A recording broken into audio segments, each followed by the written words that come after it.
सगळ्या कंपन्या राजूला क्षेत्रातच आहे. आपल्या गोंडपीर क्षेत्रात काहीच कंपनीचं व्हॅल्यू नाही आहे. आमदार सुभाषभाऊ धोटे हे 20-25 हजाराच्या 30 हजाराच्या लीडनं निवडून येतील अशी माझी अपेक्षा.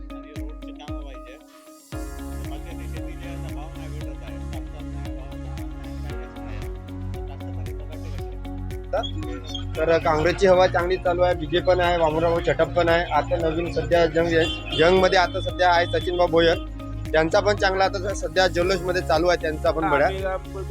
करे तो अच्छा रहता ना, गरीब लोगों को अच्छा रहे तो अच्छा रहता. अब फुटपाथ पे रहने वाले लोग कुछ तो दिए तो अच्छा रहता ना. आमच्याकडे तसं तर भाजप मध्ये जो भोंगडे साहेब आहे ते यायला पाहिजे असं आमचं म्हणणं आहे.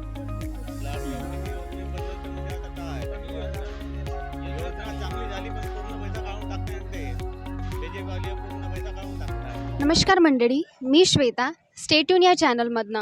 आज आपण आलो आहोत गोंडपिपरी या शहरामध्ये जाणून घेण्यासाठी इथल्या लोकांचं मत, की ते कोणाला आमदार म्हणून बघतात.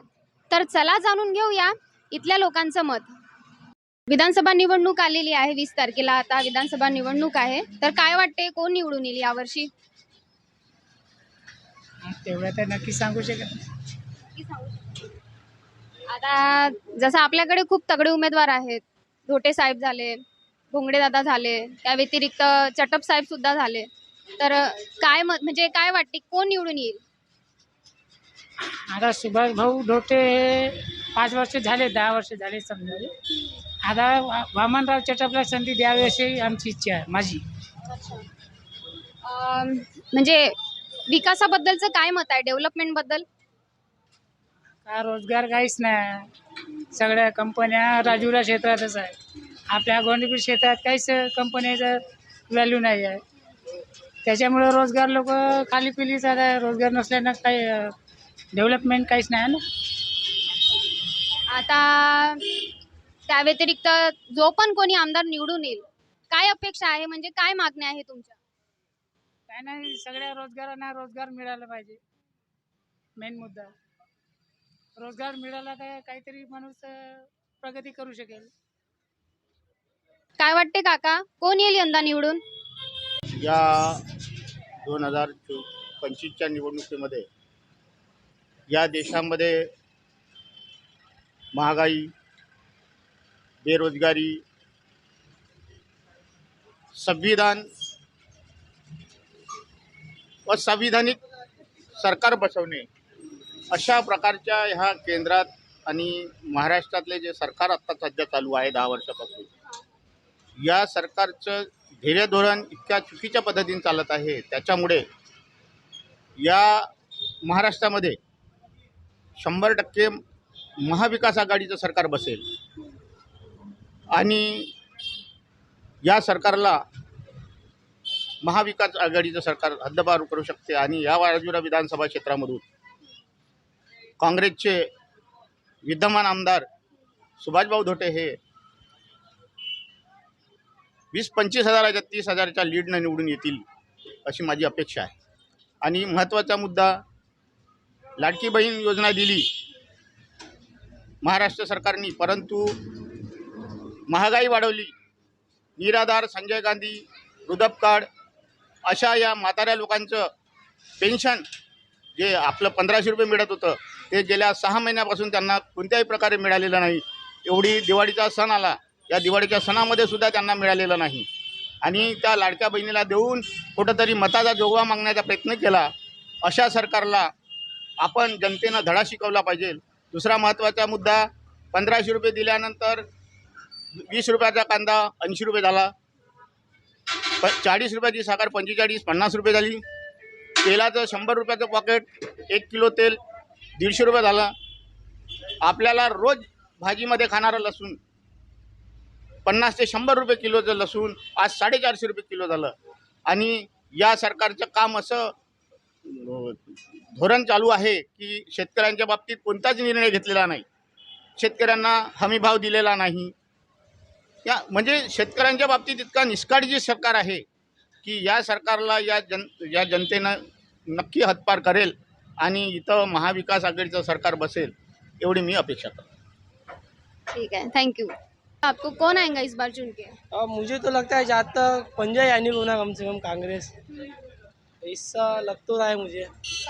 और रेलवे इंजन भी आ सकता है वो। सब में क्या लगता है कौन टक्कर देगा?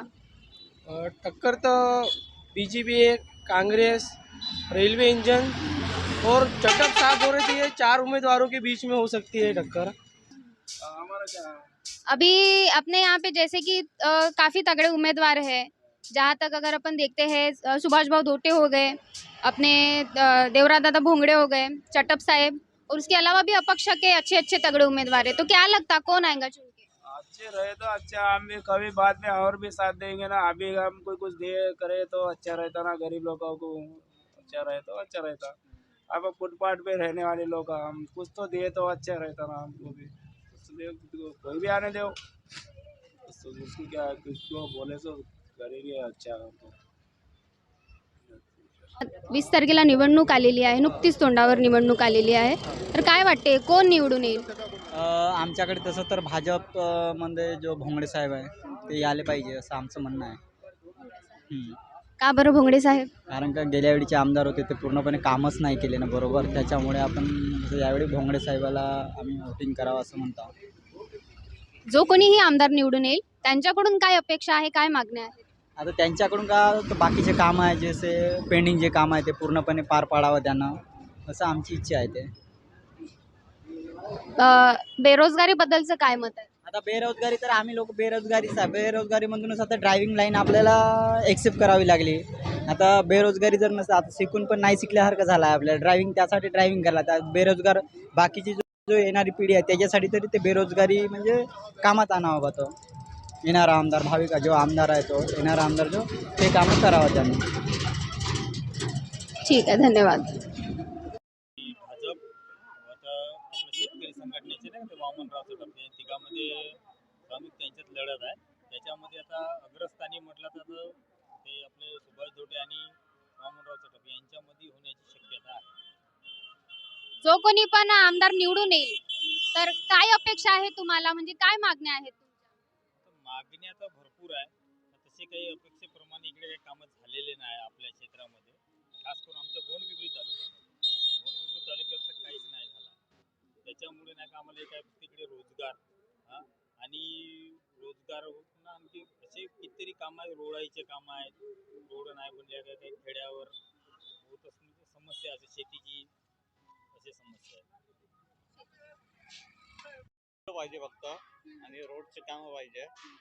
आता बाकी शेतीला आता भाव नाही भेटत आहे. कापसात नाही भाव, धानात नाही, काहीच नाही. आता कास्तकारी जगाचे कसे तेच आता पहिलं नाही पूर्ण तेलाचा रेट वाढवून टाकले आणि सोयाबीनचा भाव कमी आहे. काय करणार आहे? लाडक्या बहीण योजनेबद्दलचं काय मत आहे? लाडक्या बहिणी योजनेबद्दलचं म्हणजे आता काय योजना चांगली झाली पण पूर्ण पैसा काढून टाकताय ते. बीजेपी वाले पूर्ण पैसा काढून टाकताय. कारण 130 140 रुपये तेलाचा रेट वाढवले आहे. काँग्रेसवाल्यांनी बिल वाढवतात. का म्हणतात दादा, काय वाटते यावेळेस कोण उमेदवार निवडून येईल? राजुरा विधानसभा हा, राजुरा विधानसभेत दोघे तिघे आहेत, तिघे जण आहे. हो, वामनराव चटप आहे, देवेंद्र भोंगडे आहे आणि धोटे पण आहेत. काय वाटते कोण निवडून येण्याची शक्यता आहे? आता हे तर मॅडम 23 तारखेला माहिती पडेल. कोण किती मतदान करते, किती टक्के मतदान होईल त्याच्यावर डिपेंड करतील. अपेक्षा काय आहे, जो कोणी निवडून येईल त्यांच्याकडून काय मागण्या आहेत तुम्हाला? मागण्या विकासाचा मागण्या आहे. शहराचा विकास, राजुरा विधानसभेचा, स्वच्छता, शाळा, स्वास्थ्य, शिक्षा, रोजगार. आपला आता सगळे तीन तिकडा काम बिघाडा चालू आहे सगळ्या इकडे आता. तर काँग्रेसची हवा चांगली चालू आहे. बीजेपी पण आहे, वामनराव चटप पण आहे. आता नवीन सध्या जंगमध्ये आता सध्या आहे सचिनभाऊ भोयर, त्यांचा पण चांगला आता सध्या जल्लोषमध्ये चालू आहे त्यांचा पण बड्या. पण आता आहे थोडा पाहू, आता समोर लक्ष देऊ. आता 20 तारखेचा विचार करू आणि समोरचा रिझल्ट पाहू आता आपण. रोजगाराबद्दलचं मत काय आहे? रोजगार तर काही नाही मॅडम, आता सगळ्या कोणी पण येऊन काही कामाचं नाही. रोजगारचं प्रगती तुम्ही इथं पाहूनच राहिले. आपल्याकडे काही कारखाना नाही, काही नाही. आता सध्या प्लॅन चालू आहे पण काय नाही. आता त्यांचा विचार काय आता समोर पाहू. आता निवडून आल्यानंतर काहीतरी जे आता त्यांनी दिलं आहे, काही उल्लेख केला आहे का आम्ही हे करू कास्तकाराला काही दिलं आहे त्यांनी, आता त्यांच्यावर दिले तर पाहू समोर. आता त्यांच्या भविष्यासाठी 5 वर्षानंतर पुन्हा आहेच त्यांची समोर पुन्हा वेळ. आता जर आले निवडून तर चांगला, पण आपल्याकडे काही लक्ष दिलं साधारण व्यक्तीकडे किंवा कास्तकाराकडे किंवा आमच्या बेरोजगार मुलांकडे असं थोडंफार लक्ष दिले तर आम्ही त्यांना पण समोर निवडून देऊ. आता ते विचार पाहू आता समोरचा मला.